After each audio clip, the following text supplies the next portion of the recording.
محترم بھائیوں، دوستوں، بزرگوں، آپ حضرات کے سامنے جس سورت کی تفسیر بیان کی جا رہی ہے اس سورت کا نام سورہ علق ہے، اور یہ بھی بتایا گیا کہ اس کی شروع کی 5 آیتیں وہ آیتیں ہیں جو سب سے پہلے رسول اللہ صلی اللہ علیہ وسلم کے اوپر اتاری گئی۔ یہ وحی کہاں اتاری اور اس کا پورا واقعہ کیا پیش آیا وہ بھی آپ حضرات کے سامنے بیان کر دیا گیا۔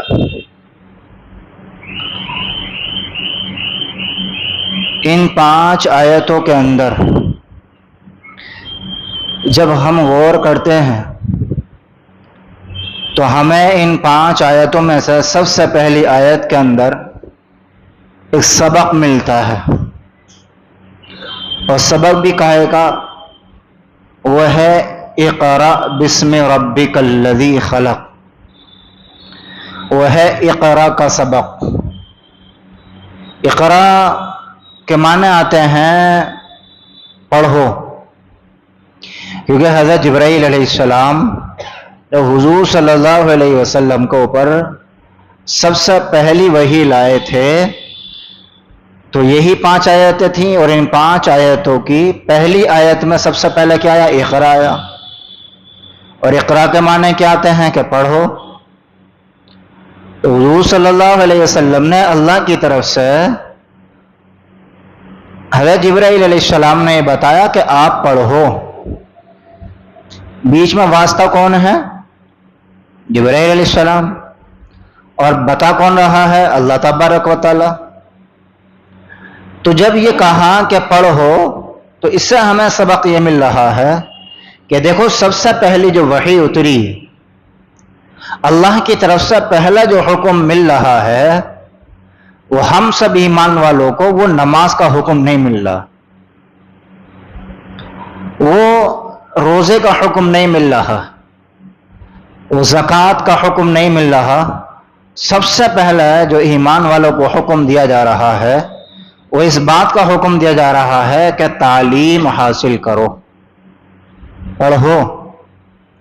پڑھنے کا مطلب کیا ہے؟ تعلیم حاصل کرو۔ ساری عبادتوں سے پہلے، پورے اسلام سے پہلے تعلیم کی جو اہمیت کو بتاتے ہوئے تعلیم کا جو حکم دیا گیا، پڑھنے کا جو حکم دیا گیا، وہ اس وجہ سے کہ اگر بندے کے پاس صحیح تعلیم ہے تو اس تعلیم کی روشنی میں بندہ ہر کام ٹھیک ٹھاک کر لے گا، اور اگر تعلیم ہی نہیں ہے تو صاحب جو آسان کام ہوگا اسے بھی چوپٹ کر دے گا وہ۔ ذرا سوچو، ایک بندہ موٹر سائیکل ٹھیک کرنا جانتا ہو تو اس کے لیے موٹر سائیکل ٹھیک کرنا آسان ہے، بڑے بڑے پیچیدہ کام، الجھے ہوئے کاموں کو وہ آسانی سے ٹھیک کر لے گا۔ لیکن اگر اس نے کبھی کسی نے اگر موٹر سائیکل کبھی ٹھیک ہی نہ کی ہو، کبھی پنچر تک نہیں جوڑا ہو، تو اس کے لیے تو ذرا ساری پریشانی بھی بہت بڑی پریشانی بن جائے۔ ایک بندہ وہ ہے جس کے لیے موٹر سائیکل ٹھیک کرنا کوئی بڑی بات نہیں، کیوں؟ اس لیے کہ اس کے پاس موٹر سائیکل ٹھیک کرنے کی تعلیم ہے، تو اس کے لیے آسان ہے اور وہ ٹھیک ٹھاک بھی کر دے گا۔ اور ایک بندہ وہ ہے کہ جس کے پاس موٹر سائیکل ٹھیک کرنے کی تعلیم نہیں ہے، یا ہے تو ادھوری ہے، تو یا تو وہ ٹھیک کر ہی نہیں پائے گا، اور اگر کی بھی تو کیا کرے گا؟ وہ معاملہ اور زیادہ خراب کر دے گا۔ جیسے مثال کے طور پر ایک آدمی ڈاکٹر ہے،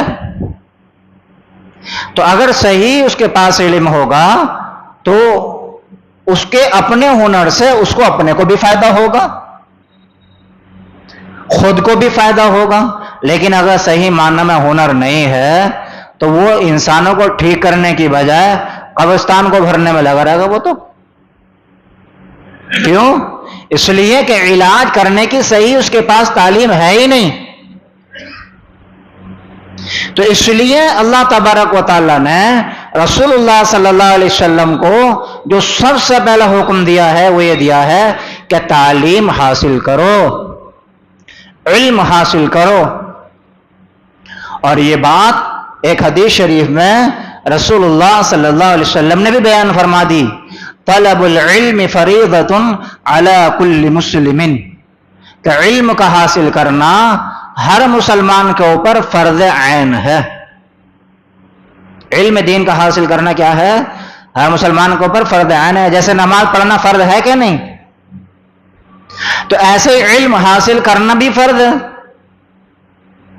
اب سوال یہ پیدا ہوتا ہے کہ بھئی علم تو بڑا گہرا سمندر ہے، علم تو ایسا بڑا اور گہرا سمندر ہے کہ جس کا کنارہ آج تک کسی کا ہاتھ نہیں آیا، تو کتنا علم حاصل کریں؟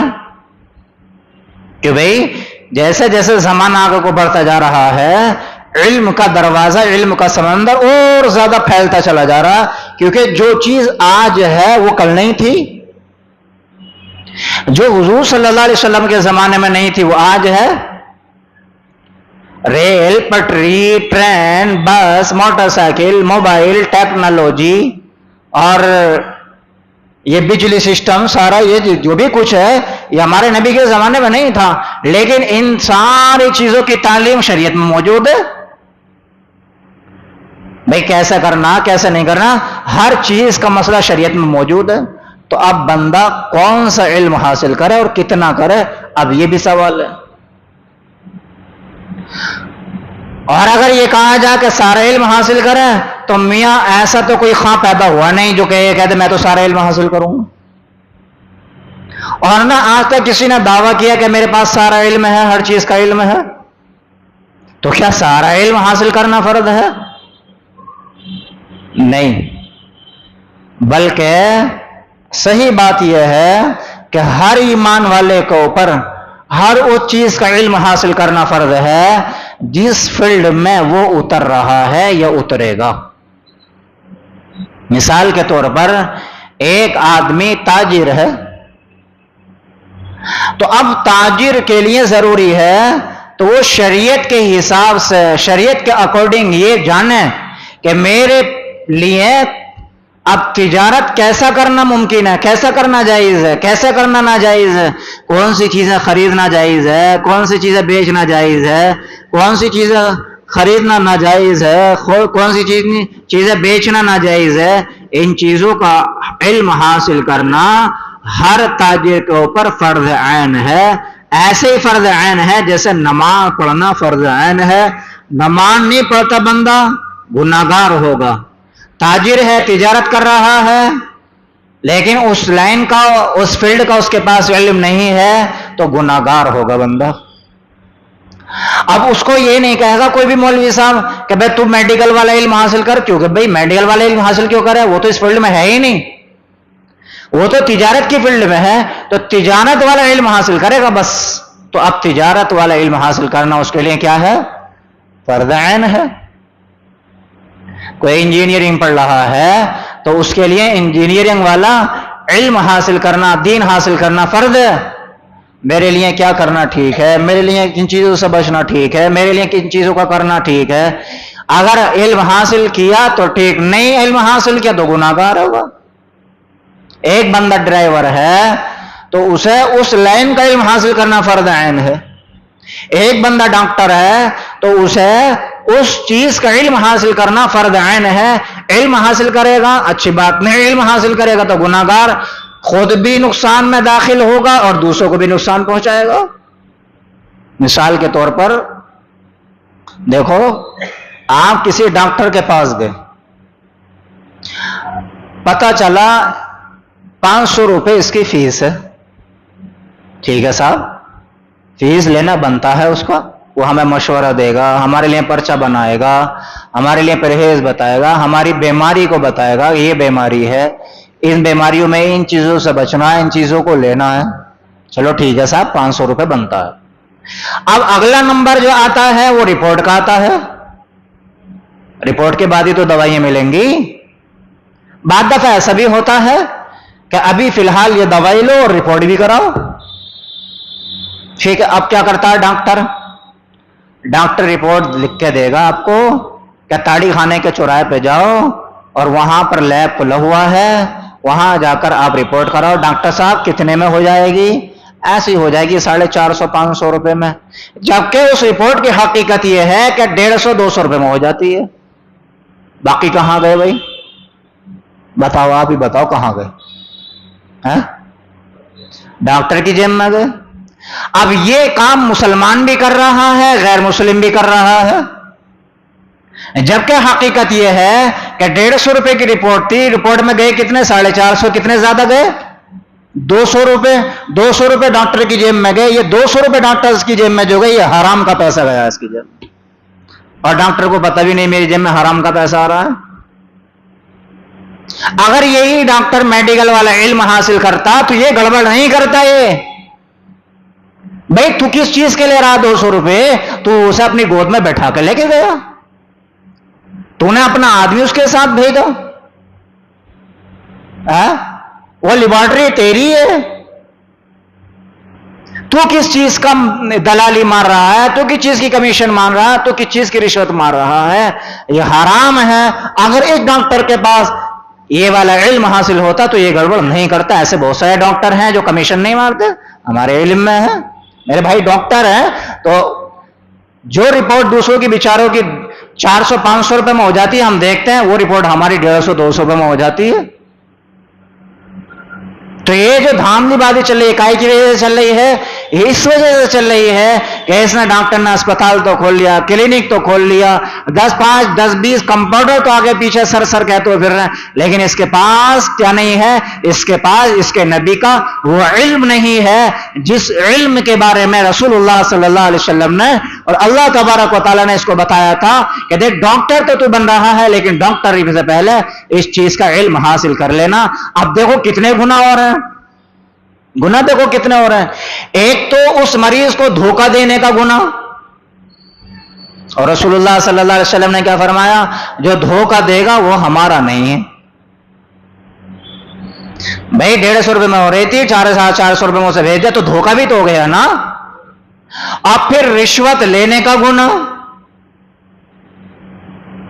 اور وہی رپورٹ کرولے پہ ہو سکتی تھی, لیکن نہیں, کرولے کے ڈاکٹر نے اسے تاڑی خانے کے چوراہے پہ بھیجا تو کتنا پریشان ہوا ڈاکٹر. جون کے مہینے میں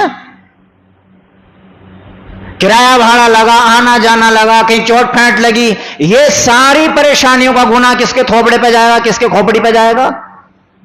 بتاؤ جی, ڈاکٹر کے اوپر جائے گا. تو کتنے, یعنی کہ گناہ میں گناہ, گناہ میں گناہ, وبال پہ وبال, وبال پہ وبال, وبال پہ وبال, اور ڈاکٹر خوش فہمی میں مبتلا. واہ آج میری 200 روپے کی ہو گئی. یہ نہیں سوچتا کہ میں اللہ کو بھی ناراض کر رہا ہوں اور محمد رسول اللہ کو بھی ناراض کر رہا ہوں. تو جو بندہ جس فیلڈ میں قدم رکھے اس چیز کا علم حاصل کرنا اس کے لیے کیا ہے؟ فرض عین ہے.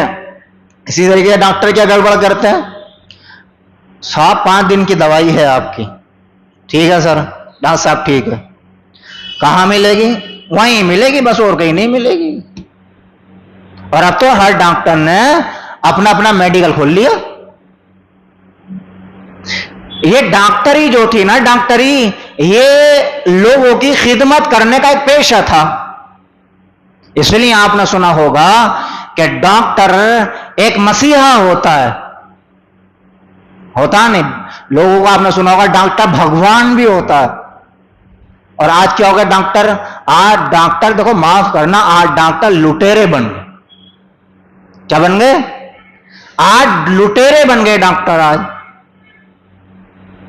جو دوائی وہ لکھ کر دے رہا ہے بھائی تیرے میڈیکل پہ ہی ملے گی, بس کہیں اور کیوں نہیں ملے گی؟ وہ اور جگہ اس وجہ سے نہیں ملے گی کہ جو ایک دوسرا دھندا کھولا ہے میڈیکل کا کمائی کا, وہ والا بند ہو جائے گا.